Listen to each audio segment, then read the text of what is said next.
Alright, magandang araw po sa ating lahat mga kababayan. At muli na naman po tayong nandito para makipagchismisan. Ano?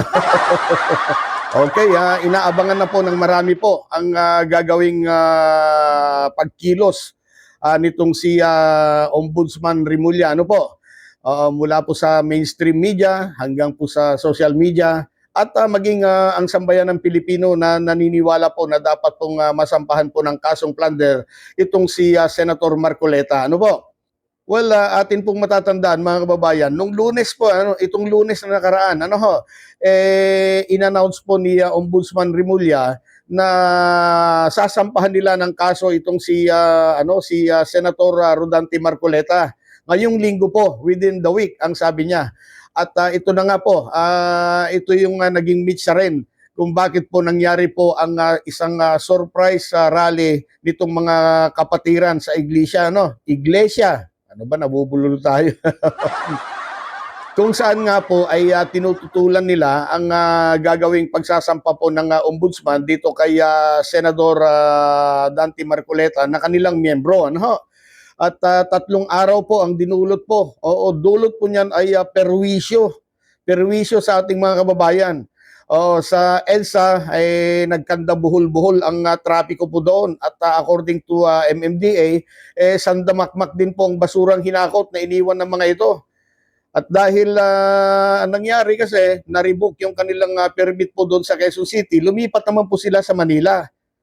At doon po nila ipinagpatuloy ang kanilang kilos protesta doon po sa Liwasang Bonifacio. Ano po? At yan naman ang naging dahilan naman kung bakit nagsuspindi po ng klase ang Kamaynilaan. Lalong-lalo na doon sa mga lugar na naapektuhan or pagdadausan ng rally na yan.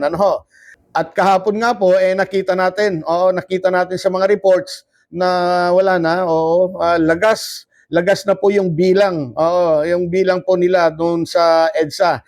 Yung nangyari kasi doon po sa EDSA ay mayroon pong estimated na na counting doon, umabot yata ng 16,000 yung unang araw nila doon. At yung pangalawang araw naman umabot yata ng 6,000. Pero yung pangatlong araw nila dito sa dito sa Manila na diyan sa Liwasang Bonifacio ay hindi na po yata umabot ng hindi na yata umabot na 1,000 talagang napagod na rin siguro yung mga yan, naulanan, naarawan. Yung iba nga po, may balita pa nga tayong may hinimatay. Siguro sa gutom na dahil isipin mo naman, puyat, pagod, pinagpapawisan tapos ang pagkain.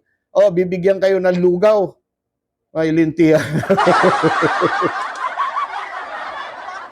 Kaya po itong araw na ito, mga kababayan ay medyo kapana-panabik. Ano ba?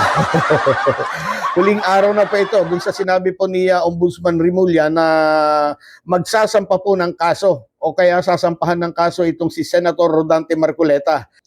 At maniwala po kayo mga kababayan, pag hindi po natuloy ngayong araw na ito ang pagsasampa ng kaso dito kay Marcoleta, lumalabas na na naging epektibo po ang ginawang kilos protesta nitong INC. At ganoon din, sigurado, mapapahiya po si Remulla dito kung magkataon. Ganun pa man, abangan pa rin natin mga kababayan kasi hindi lang naman po ito ilang beses inulit po hindi lang po isang beses inulit or sinabi po ni Ombudsman Remulla yan. Ang totoo niyan, noong kasagsagan po ng rally, diyan po sa may EDSA, matapang na sinabi po ni Remulla na walang nagbago. Yan, tuloy ang pagsasampa ng kaso.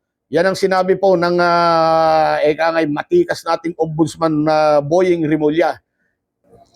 At marami po sa ating mga kababayan ang naniniwala na dapat nga pong masampahan po ng kaso itong si Marcoleta. Kaya pag hindi po natuloy ang pagsasampa ng kaso dito, tiyak po, medyo mapapahiya ang ating ombudsman. Pero pagka nangyari po yan, ako magsasabi, marami po ang magbubunyi at karamihan sa mga magbubunyi yung mga naniniwala nga na dapat pong masampahan ng kaso itong si Marcoleta, maliban na lamang dun sa mga DDS na hanggang ngayon ay nagbubulag-bulagan. At ito pa ang kahindik-hindik. Kahindik-hindik talaga, oo. Grabe pala, no? Grabe, hindi lang pala 75 million ang natanggap ni Marcoleta. Oo, hindi lang po 75 million ang natanggap ni Marcoleta na hindi po niya diniklara sa publiko, ano? Yan ay ayon po dito kay Senator Lacson. At patuloy pala ang pag-iimbestiga nila kung saan ay sinusuri nila ng maigi ang iba pang mga proyekto na natanggap po nitong si Marcoleta. Oo, natanggap po niya nung kapanahunan na siya po ay isang kongresista pa lamang. At kasama daw po dito yung grabe, dahil pera nito.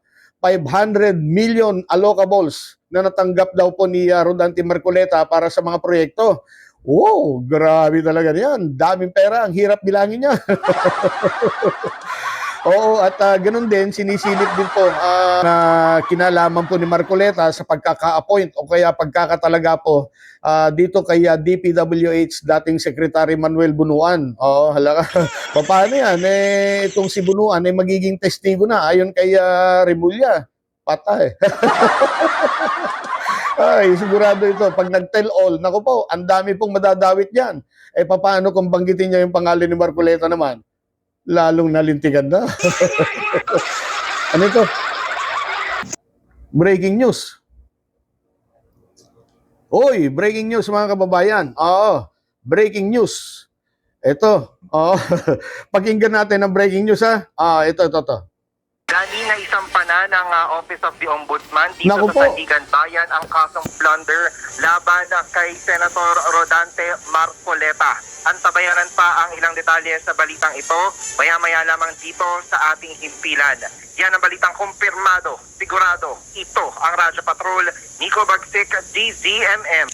Ayan. Oy, kumpirmado na mga kababayan. Ayan ha. Pumasok yung breaking news.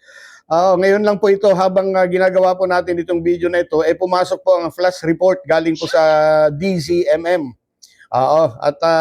So ayan na nga po ha mga kababayan, naisampa na po ang kasong plunder laban po dito kay Senator Rodante Marcoleta. Kaya mga kababayan, kumpirmado na ha, kumpirmado na. At yung mga gusto mag-celebrate dyan, ihandaan nyo na po yung masarap na tanpuluts. Oo, tanpuluts na kagaya ng mga papaitan, dinakdakan, no? Isama nyo na po yung yung dinuguan na laman loob ng baboy, ang sarap nun. Parisan po ninyo ng sa akin gin. So ayan po ha, mga kababayan ha, kumpirmado na po. Nasampahan na po ng kasong plunder itong si Rodante Marcoleta. At yan naman, aabangan po natin itong maghapon. So hanggang dito na lamang muna tayo mga kababayan. At patuloy din po tayong mag-aantabay sa mga susunod na mangyayari ngayong araw na ito. Alright?